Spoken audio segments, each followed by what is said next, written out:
ভারত পাকিস্তান প্রতিবেশী দেশ, তবে এই দুটি দেশ প্রতিবেশী দেশ হলেও এদের মধ্যে রয়েছে প্রতিদ্বন্দ্বিতার সম্পর্ক। শুধু প্রতিদ্বন্দ্বিতা বললে ভুল হবে, চিরশত্রু এই দুটি দেশ। 1947 সালের দেশভাগের পর মাত্র 2 মাস যেতে না যেতেই যুদ্ধে জড়ায় ভারত ও পাকিস্তান।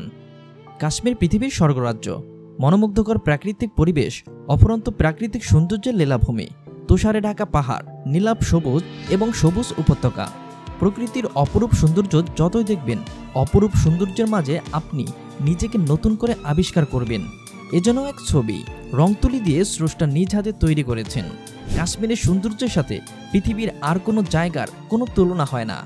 কাশ্মীর তার নিঃসৌন্দর্যে এক স্বতন্ত্র অস্তিত্বের অধিকারী, কিন্তু এই অপরূপ প্রাকৃতিক সৌন্দর্যের লীলাভূমি স্রষ্টার এক অপরূপ সৃষ্টি নিয়ে ভারত ও পাকিস্তানের মধ্যে রয়েছে দীর্ঘদিনের দ্বন্দ্ব।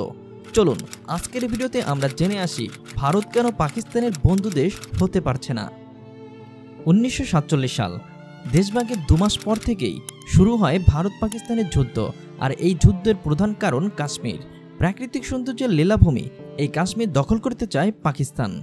বহুবার ভারত ও পাকিস্তানের মধ্যে যুদ্ধ হয়েছে। সাম্প্রতিক সময়ে আবার নতুন করে যুদ্ধ শুরুর পূর্বাভাস শুনতে পাওয়া যাচ্ছে। কিন্তু বর্তমান সময়ে ভারত পারমাণবিক শক্তিতে 4র্থ স্থানে রয়েছে, অন্যদিকে পাকিস্তান পারমাণবিক শক্তিতে 12তম স্থানে অবস্থান করছে। এখন ভারত ও পাকিস্তানের মধ্যকার যুদ্ধ কোনো দেশের জন্য সুফল বয়ে আনবে বা আদৌ সুফল বয়ে আনবে কিনা, এই সকল বিষয়বস্তুগুলো এখন মানুষের জল্পনা কল্পনার বিষয়বস্তু।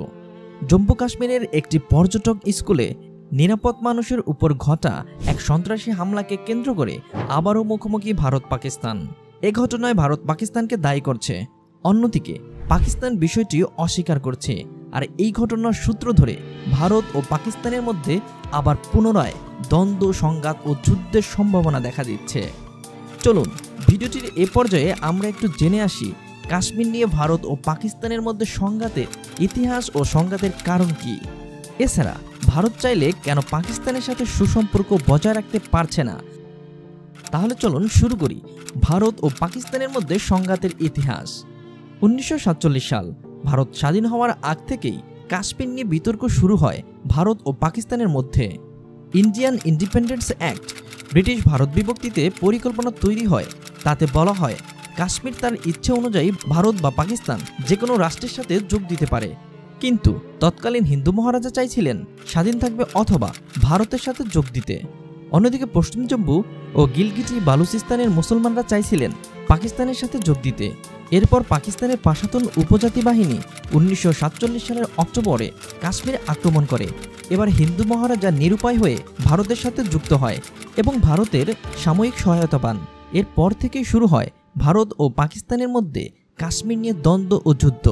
এ যুদ্ধ টানা 2 বছর বলবৎ থাকে। এরপর ভারত 1948 সালে জাতিসংঘে ভারত কাশ্মীর প্রসঙ্গ উত্থাপন করেন।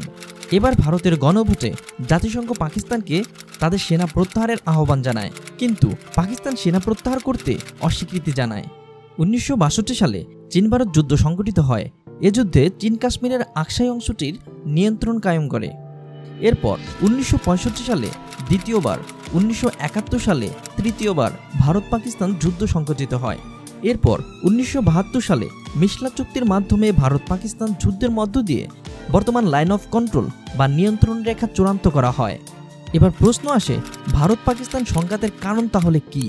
কাশ্মীরের প্রায় 60% মানুষ মুসলিম, তাই ভারত শাসিত কাশ্মীরের অধিকাংশ মানুষ ভারত থেকে বিচ্ছিন্ন হয়ে স্বাধীনভাবে থাকতে চায় অথবা কোনো মুসলিম রাষ্ট্রের সাথে সংযুক্ত হতে চায়।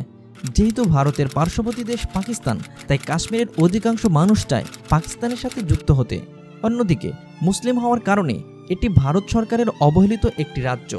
প্রচুর প্রাকৃতিক সম্পদে ভরপুর এবং প্রাকৃতিক সৌন্দর্যের কারণে সারা বছর প্রচুর পর্যটক আসে এই স্থানে। তাই কাশ্মীর থেকে প্রচুর পরিমাণে বৈদেশিক মুদ্রা অর্জন করে ভারত। কিন্তু তা সত্ত্বেও ভারতের অন্যান্য রাজ্যগুলো থেকে কাশ্মীর অনেক বেশি পিছিয়ে আছে। কাশ্মীর রাজ্যটি ভারত সরকারের অবহেলার একটি অন্যতম উদাহরণ হতে পারে। এবার আসি ভারত চাইলেও কেন পাকিস্তানের সাথে সুসম্পর্ক তৈরি করতে পারে না।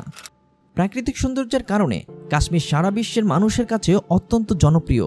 প্রতি বছর ভারত সরকার এই কাশ্মীর থেকে প্রচুর পরিমাণে বৈদেশিক মুদ্রা অর্জন করে সত্য, কিন্তু এই কাশ্মীরে পাকিস্তান দখল করতে চাইছে।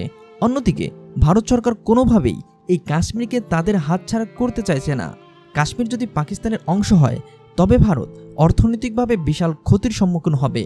তাই ভারত পাকিস্তানের হাতে কাশ্মীর রাজ্যটি ছেড়ে দিতে পারছে না বলে ভারত চাইলেও পাকিস্তানের সাথে সুসম্পর্ক তৈরি করতে পারছে না। ভারত ও পাকিস্তানের মধ্যকার এই দ্বন্দ্ব, সংঘাত ও যুদ্ধ যুগ যুগ ধরে হয়ে আসছে। তবে সাম্প্রতিক সময়ের এই দ্বন্দ্ব এবং সংঘাত যদি যুদ্ধের দিকে মোড় নেয়, তাই সামরিক দিক থেকে ভারত পাকিস্তানের তুলনায় শক্তিশালী হলেও ভারত পাকিস্তান যুদ্ধে ভারত ও পাকিস্তান উভয় দেশ অর্থনৈতিকভাবে পঙ্গু হয়ে যাবে বলে বিশেষজ্ঞরা মনে করেন। ভিডিও সম্পর্কে আপনার মতামত কমেন্ট করে জানান। ভিডিওটি ভালো লাগলে চ্যানেলটি সাবস্ক্রাইব করে পাশে থাকার অনুরোধ থাকবে।